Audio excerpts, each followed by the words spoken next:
विक्रम बेताल, विक्रम बेताल। Party कैसे हैं आप सभी। मैं हूं आपकी दोस्त सारिका त्यागी, जो रोज लाती हूं छोटी छोटी प्यारी प्यारी स्टोरी। वो स्टोरी जो मुझे मेरी दादी नानी सुनाती थी और मैं आप सभी को सुनाती हूँ। वो स्टोरी जिनसे मुझे बहुत कुछ सीखने को मिलता था और मजा भी बहुत आता था।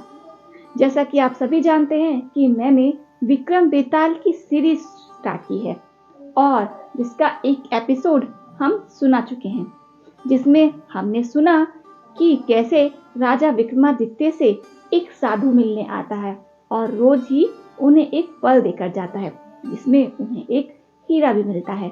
राजा विक्रमादित्य के पता करने पर जो साधु होते हैं वो उन्हें बताते हैं कि उन्हें कोई अनुष्ठान करना है, जिसकी लिए उन्हें राजा की आवश्यकता है। राजा उनके पास गए।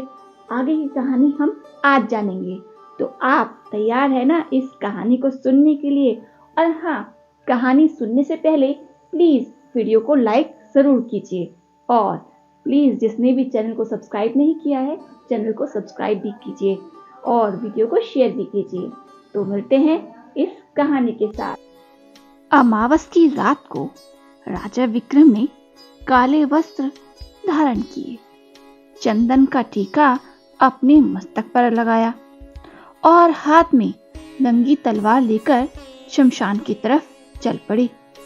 किसी को भी राजा के महल से बाहर शमशान की ओर जाने के बारे में पता नहीं लग पाया। कुछ समय बाद राजा विक्रम शमशान पहुंच गए। उस समय आधी रात बीत चुकी थी। शमशान में चारों ओर चिताएं चल रही थी। हर तरफ खोपड़ियां, कंकाल और हड्डियां बिखरी हुई थी। दूर से आती हुई सियारों व अन्य जंगली जानवरों की आवाजें वातावरण को भी भयावह बना रही थी। बहादुर से बहादुर व्यक्ति भी उस समय शमशान में जाने की कल्पना नहीं कर सकता था। परंतु राजा विक्रमादित्य बिना किसी डर के हाथ में जंगी तलवार लेकर आगे बढ़ते जा रहे थे। जलती हुई चिताओं की रोशनी में राजा की नंगी तलवार चमचमा रही थी। थोड़ी देर बाद राजा विक्रम बरगद के विशाल वृक्ष के नीचे जा पहुंचे, जहां वही साधु बरगद के पेड़ के नीचे बैठा हुआ था। राजा ने साधु से कहा, महात्मन, मैं आ गया हूँ, कहिए अब मैं आगे क्या करूं? हे राजन, अब तुम यहाँ से दक्षिण दिशा की ओर चलना प्रारंभ करो। लगभग 1 घंटे बाद तुम एक विशाल बरगद के पेड़ के पास पहुंच जाओगे। उस पेड़ की शाखा पर तुम्हें एक शव लटका हुआ मिलेगा। तुम्हें उस शव को पेड़ की शाखा से उतारकर मुझे लाकर देना होगा। मंत्र शक्ति प्राप्त करने के लिए मुझे उस शव की आवश्यकता है, साधु ने कहा। साधु द्वारा दिए गए निर्देश के अनुसार राजा विक्रमादित्य दूसरे बरगद की ओर चल पड़े। जैसा कि साधु ने कहा था, लगभग 1 घंटे के पश्चात राजा बरगद के उस पेड़ के समीप जा पहुंचे। चारों ओर से उठते हुए धुएं के कारण वह पेड़ काला हुआ पड़ा था। चारों ओर जले हुए गंदी दुर्गंध फैली हुई थी। वहीं पेड़ की एक शाखा पर एक शव इस तरह से लटका हुआ था मानो किसी ने उसे कंधे पर लटका रखा हो। राजा विक्रम ने बहुत साहस के साथ पेड़ पर चढ़कर शव को उतारा और अपने कंधे पर डाला और चल पड़ा।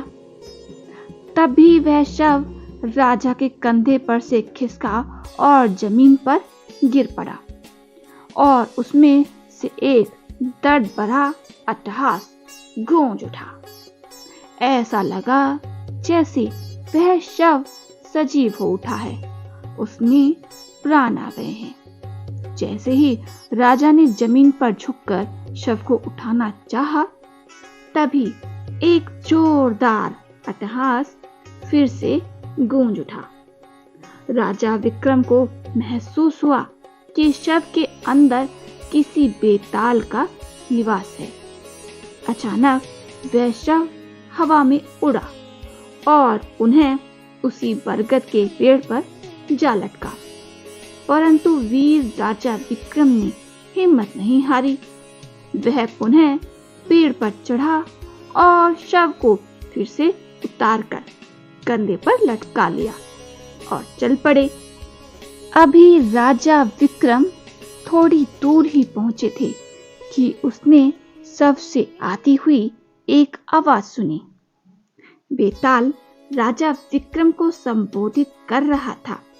बेताल बोला, हे राजन, सच है कि तुमने मुझे नीचे उतारने में बहुत मेहनत की है। अब तुम थक गए होंगे। तुम्हारी थकान दूर करने के लिए और समय बिताने के लिए मैं तुम्हें एक कहानी सुनाऊंगा।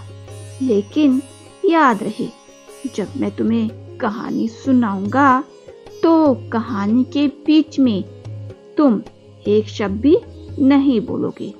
अगर तुम बोले तो मैं वापस उसी पेड़ पर जाकर लटक जाऊंगा जहां पर मैं अभी तक लटक रहा था। तो बताइए बच्चा पार्टी, कैसा रहा आज का ये एपिसोड? क्या क्या सुना हमने आज की स्टोरी में? मजा आया ना? कल फिर हम सुनेंगे ऐसे ही एक नया एपिसोड। कल देखेंगे कि क्या होता है आगे की स्टोरी में, किस तरह से बेताल राजा विक्रमादित्य को परेशान करते हैं और कैसे राजा विक्रमादित्य अपनी सूझबूझ से इस परेशानी से बाहर निकलते हैं। किस किस तरह की कहानी ये बेताल राजा विक्रमादित्य को सुनाएगा, आगे के एपिसोड में हम सुनेंगे। तब तक आप हमारी स्टोरी को लाइक करते रहिए और प्लीज सपोर्ट करती है। प्लीज कल फिर मिलेंगे ऐसे ही अनोखी स्टोरी के साथ। तब तक के लिए बाय बाय।